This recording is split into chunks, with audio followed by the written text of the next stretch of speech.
Hey, everybody. Today, Zach Galloway here and I are going to be talking about how new insurance agents can get started in the business, how, like, what Zach notices are telltale signs between people who will succeed and fail.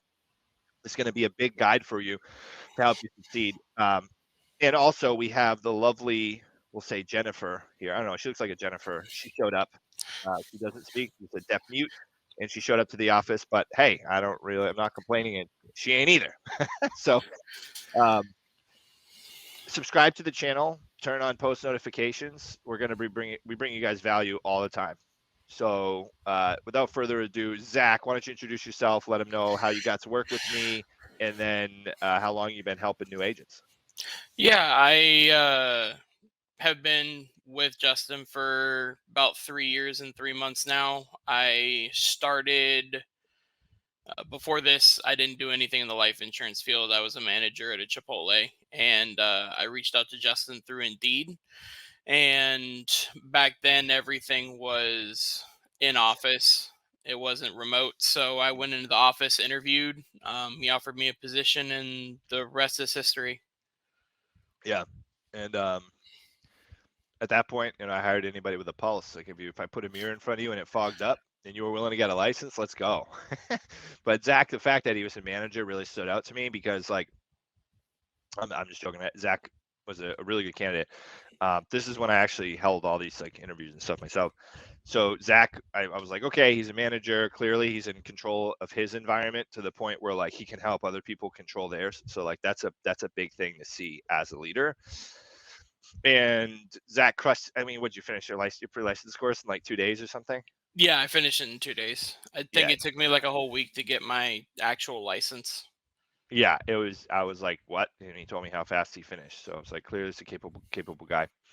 Um, and this is hope out there. I mean, Zach, you're consistently netting over 100. You're going to net consistently over 100 grand a year now, right?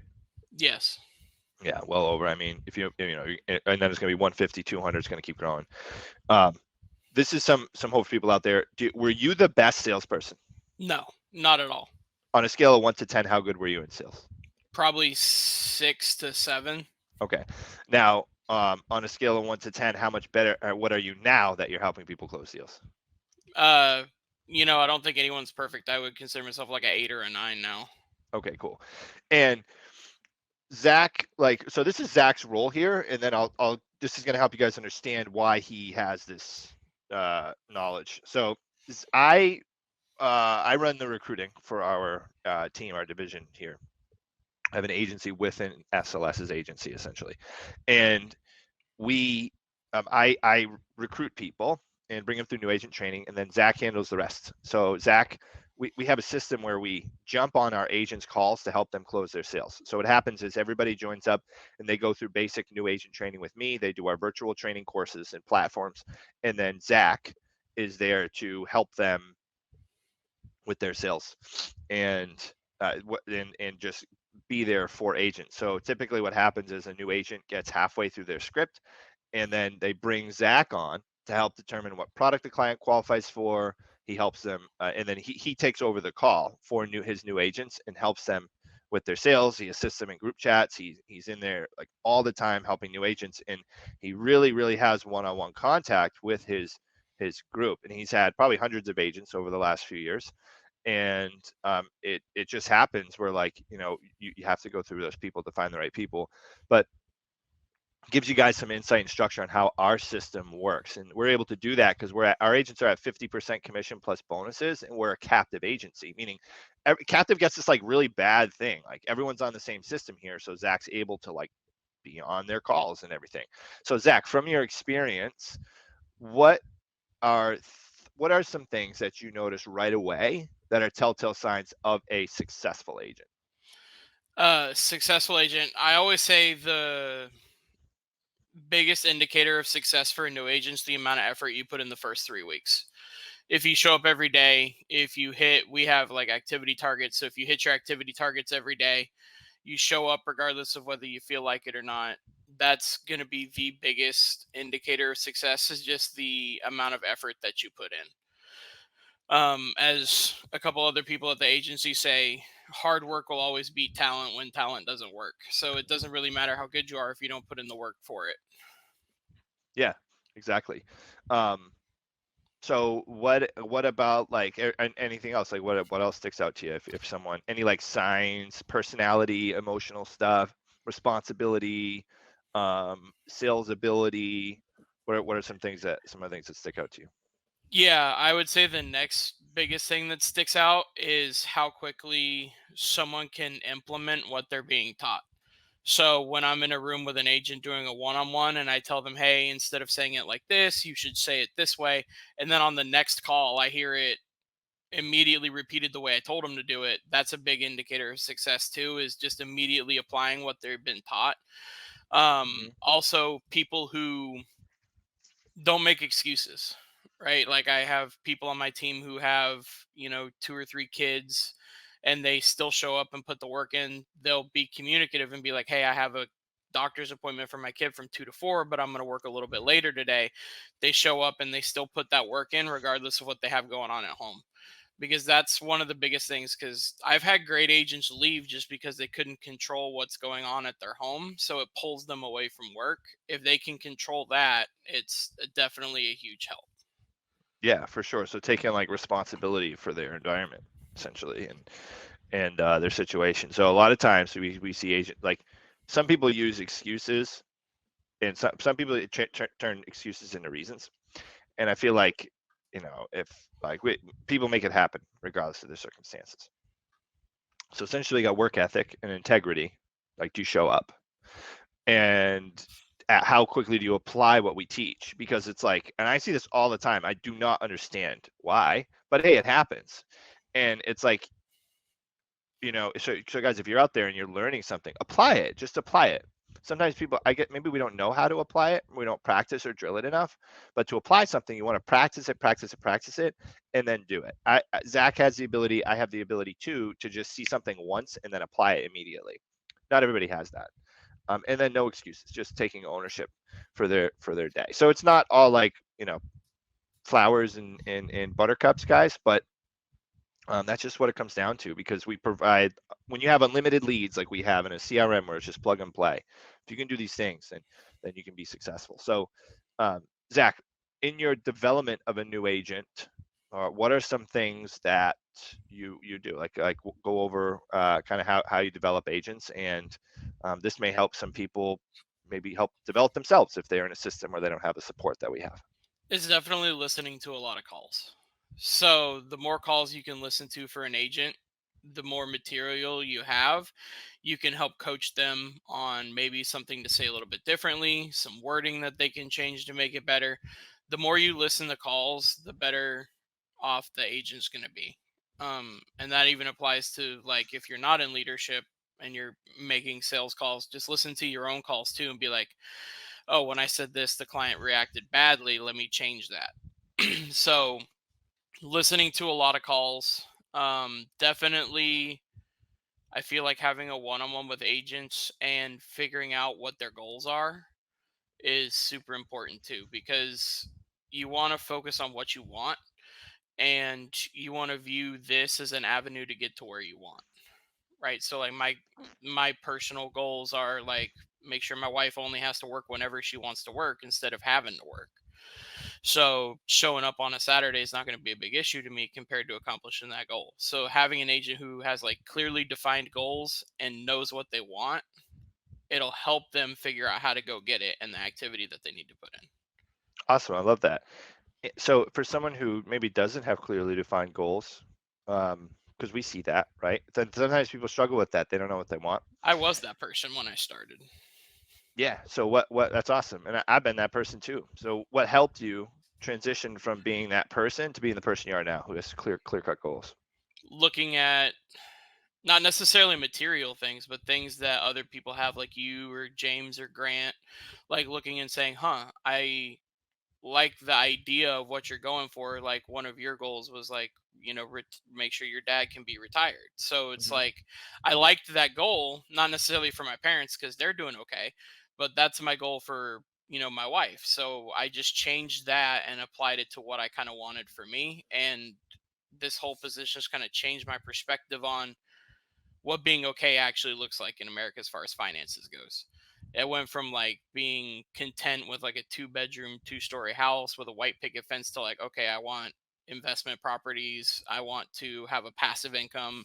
So that's kind of how this position kind of shifted my goals too. And that's some of the training that I did too with like, we do a lot of Grant Cardone stuff. And that's kind of what he trains on too, is like how to manage your money, get investments, stuff like that. So that's kind of how my stuff gradually shifted. Yeah, that's awesome, man. I think but part of what happens, guys, as you evolve as an agent is you understand like what you're capable of, and use Zach's testimony as motivation for you to be like, hey, I can grow and I can put in the time and effort into something and accomplish these goals. And Zach, I'm the same way. Like I'm more likely to show up for someone else than for myself. So like if I make my goal about someone else, then I'm way more likely to like actually go and put in the effort and do it.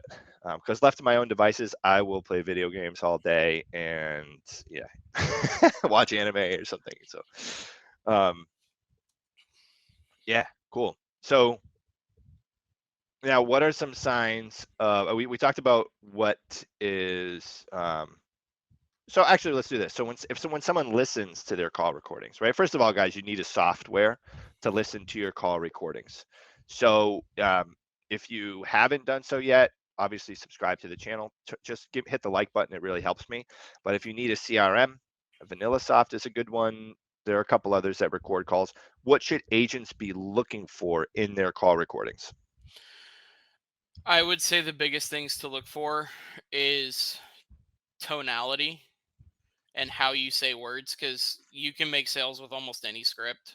Like we've had, 4 or 5 different scripts from when I started. The one we have now is the best one, but we've made sales with all the scripts we've had before. So it's mostly how you say certain things and avoiding certain words. So there's like words that'll immediately like cause your clients like a chill to run down their spine or something like Mhm. that. So you want to avoid those words, and you also want to say things with a tonality that's going to elicit the response that you want. So those are 2 things to listen to. Also making sure that you sound confident on a call. You don't have to know what you're talking about. You just have to sound like you know what you're talking about. Because in order for the client to have confidence in you, you have to sound confident. So that's a big thing that you need to look out for too. Like, hey, if I was called by myself, would I go into a conversation with that person, or would I even get a product from myself? Mhm. So that's what you want to look for too. Yeah, and I think a lot of agents like get reluctance of listening to calls because they're embarrassed to hear them. So you find that people are scared to listen to their calls? I still hate hearing my own voice, man. When I we know. do voice recordings for Pioneer and I have to pull it up to see which one's the right one, I'm like, oh God. But no, you still have to do it. Yeah, you do. Um, so here, one second. All right, cool. Now, um, when agents complain about leads, new agents, when they complain about leads, what have you found is like the biggest root cause of the actual complaint? So, we get agents say, oh, the leads are bad or whatever. Everyone says that regardless of how new the leads are. Trust me, I get people who email me all the time about their system there and that aren't with us. So if someone thinks the leads are bad, what would you recommend they do? I would recommend practicing their introduction. A lot of times more people pick up than people think. It's just they don't know how to handle the intro properly, so they get hung up on a lot. Um, like Jordan Belfort says in the intro, you have like 3 seconds to make an impression on someone. And if you don't make a good impression on them in those first 3 seconds, you're going to get hung up on. And that can give the appearance of, oh, the leads are garbage, or oh, no one picks up the phone. But a lot more people pick up the phone than you actually think. It's just you don't handle the greeting properly, so you get hung up on so quick that you're just like, oh, no one's picking up the phone. So definitely making sure you handle the greeting properly. Triple dial everyone, because if you triple dial them, there's a better chance of them actually picking up the phone. Because you get a lot of phone calls throughout the day for random numbers, so it almost is like when you're oversaturated with information, you become desensitized to it. Mm-hmm. So if you get calls from random numbers, you're probably not going to pick up. But if the number calls you 2 or 3 times, that increases the chance of that person picking up the phone. Yeah, cool, awesome. So call them a bunch of times and work on your greeting. And I've found that too, guys. So if you're watching this and you're struggling and you're like, man, these leads are so bad, I know it's hard to take the responsibility, but nothing, it's blaming it on the leads that helps your business is zero, right? Because it relinquishes responsibility. So when I started, I was calling aged mortgage protection leads, and they were like 4 years old, and I just got sales off them. So you want to tonality is big, energy, enthusiasm, excitement, and you want to captivate that person in the beginning. So, what objections do you find people get? New agents get hung up on most in the greeting, or not where the client hangs up, but like they have the biggest issue with, and how do you recommend they handle those? The biggest one is I already have coverage. That's the biggest one that new agents usually struggle with.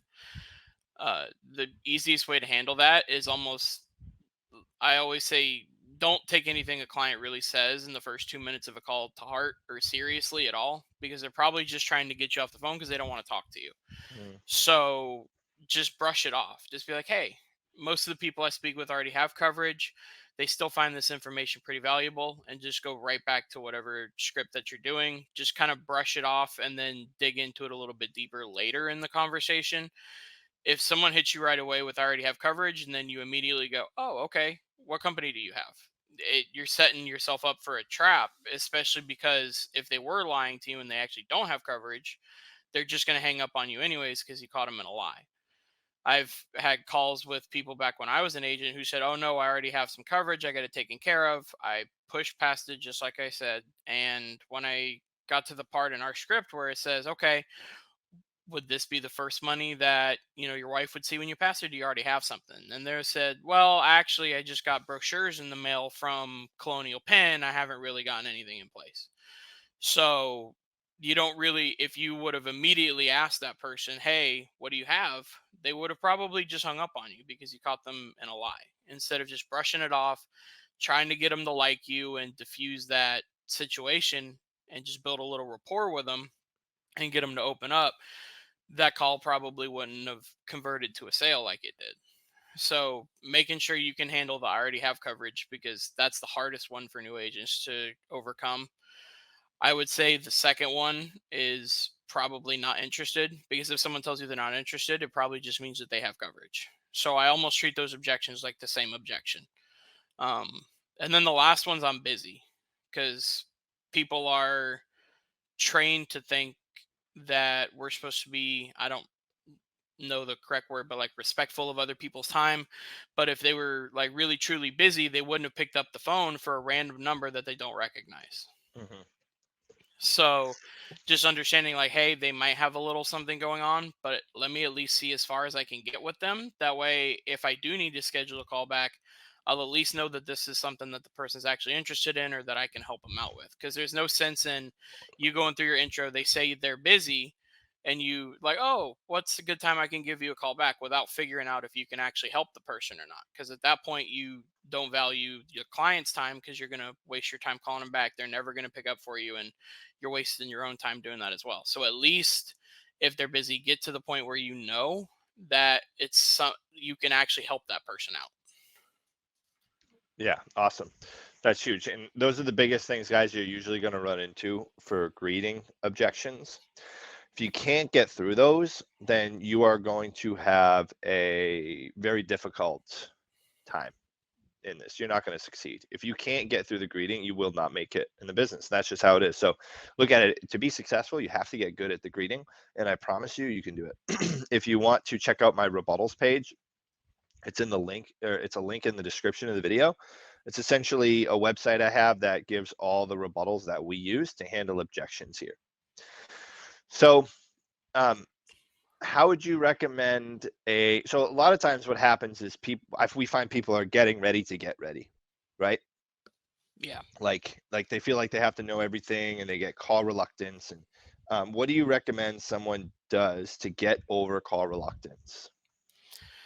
I I mean, that's a difficult one for me, because I mean, like, me and you kind of think the same, where it's like, hey, if we have to do something, we have to go do it whether we think we're ready or not. It's just got to go get done.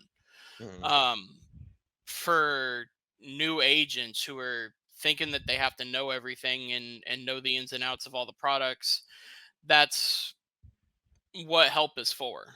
Like that's the reason we have our system set up the way we do, is you don't have to know everything to start.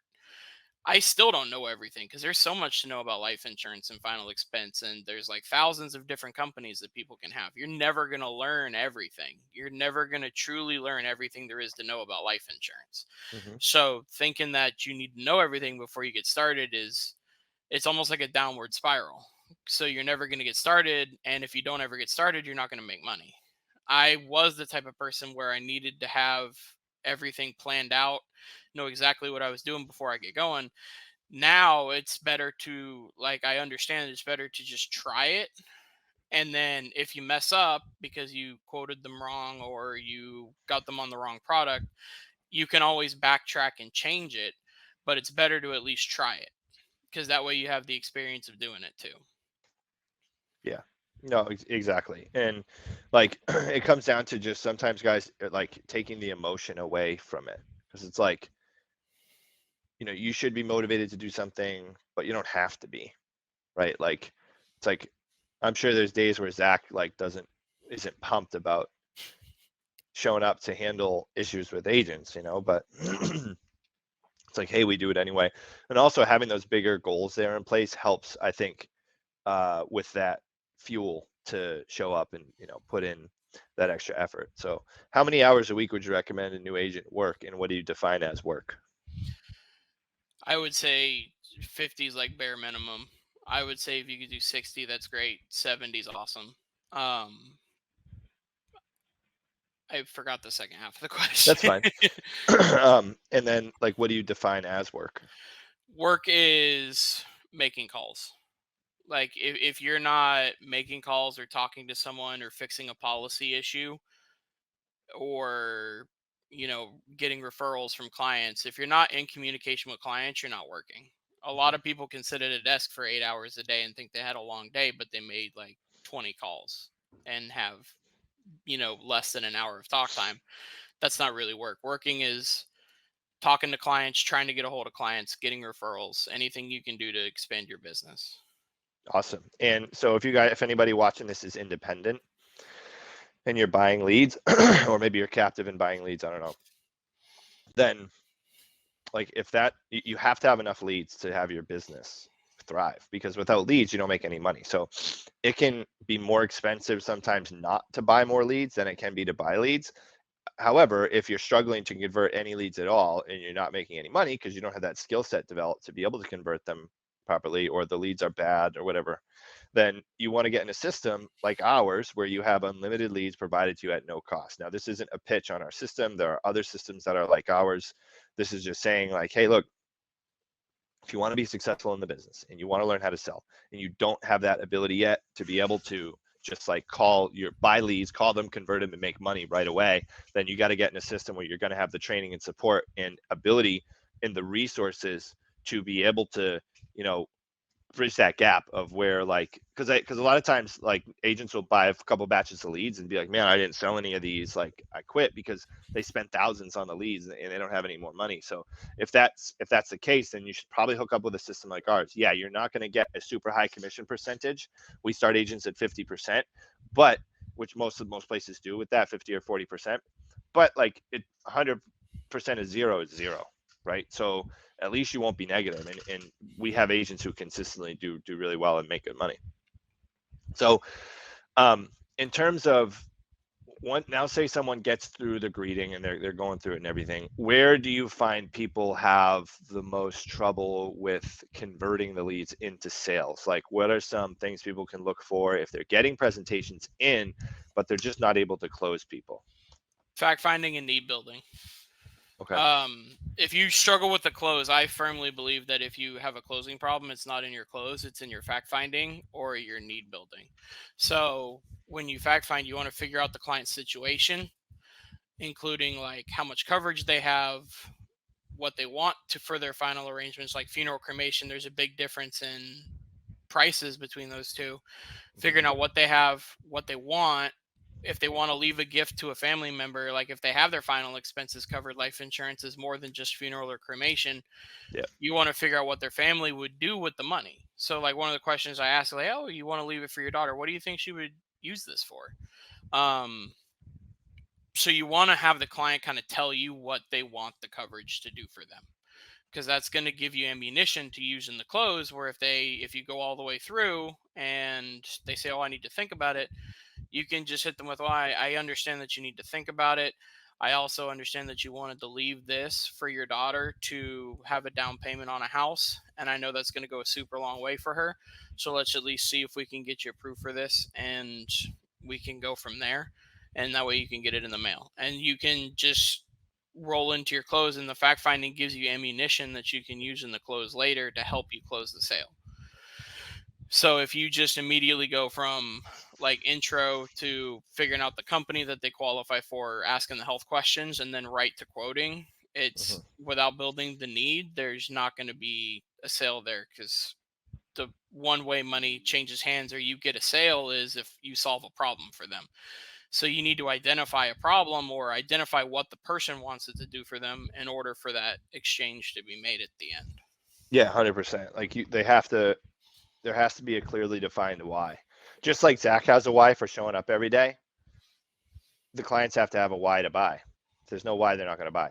So it's like it kind of goes hand in hand with like the clients have to be sold on why they need it, just like we have to be sold on why this is a good career and what it's going to do for us. Now, once someone does get through that stuff and say they are working on building the need and also like having a conversation with people, not just making it transactional. How much would you recommend people push in the close before setting up a callback? I would get 5 or 6 no's at least before you end up setting a callback. Um, if you're a new agent listening to this, you'll find out in final expense, if you let someone go in the close, it's nigh on impossible to get them back on the phone. It's You will have to follow up with them for weeks and weeks and weeks and weeks and weeks, even if you have a set appointment. I usually say 95% of the time a callback's not going to answer. Um, so you really want to try everything you can to help them out while you're on the phone with them, because getting them back on the phone is almost harder than getting them on the phone the first time. Because Yep. if you go all the way to the close, you give them prices, you give them all of that stuff. The only reason they're ever going to pick up the phone for you again is because they want to actually buy it. They're not going to pick up the phone just to say, "Oh, I need to think about it some Or more. they I need to forgot look your at it." number. Yeah, exactly. Or they forgot your number, don't have it saved, anything like that. And they get, especially with, all the other calls seniors get nowadays, we're not the only people calling them. So they get a ton of calls. You're just going to be another number that's calling them. It's going to be impossible to get them back on the phone unless they like are truly interested, have your number locked in, they pick up. And the only reason they would pick up again is if they want to buy it. So I try everything I can to get the sale while I'm on the phone with them, because it's very hard to get them back on the phone. Yep. No, it is. And I recommend too that if someone does set a callback, that they like anticipate it's going to take them 10 times calling this client back to get the client back on the phone. So cool. Sweet. So Zach, thank you so much, man. As we were saying, guys, subscribe to the channel, turn on post notifications. Zach, any last words of advice for anybody here, and how can someone get in touch with you if they want to work with you, if you want to be mentored by Zach? Um, Last piece of advice I'll give is something I heard a couple of years ago. It was, I consume a lot of material as far as like training stuff goes. So like Cody Askins, Jordan Belfort, Grant Cardone, all that stuff. But one of the things that Cody Askins said really stuck out to me is most people in life insurance, they don't fail, they just quit before they succeed. Mm-hmm. So you don't want to give up before you succeed, because I've had agents on my team go 4 to 6 weeks, trying to do their own thing, not making a sale. And then instead of quitting, they go, you know what, let me try it the way we're doing it. And that agent's now hitting 10 to 20K every week, like it's clockwork. Yep. So definitely don't give up unless you really truly gave it your all, exhausted all your options, because most people, they don't fail at this. They just quit before they can succeed. I agree. Um, and as far as wanting me or any of the other awesome coaches we have on our team to mentor you, definitely, I know, Justin, you probably have links to that they can click to um, join SLS, right? Yeah, I mean, you can just email me and check out the, yeah, I'm going to put my email in the description. You can just email me and I'll send you a video that details our system. And we're pretty strict in our hiring process. Like we don't just hire anybody like most insurance agencies do. So if you may not qualify to work with us, but to see if you do, I'll send you a video. So just email me, jve@thejbe.com. I'll put it in the description and then we can go from there. So Zach, I appreciate it, man. Absolutely, man. Thank you for Let's having have me a, on. yeah, dude. Thank you so much, dude. Zach is like the cornerstone of this team. So I think Zach has a bigger impact on the agents here than I do. So it's pretty cool. It's been a pleasure working with you, man. And we'll see you next time.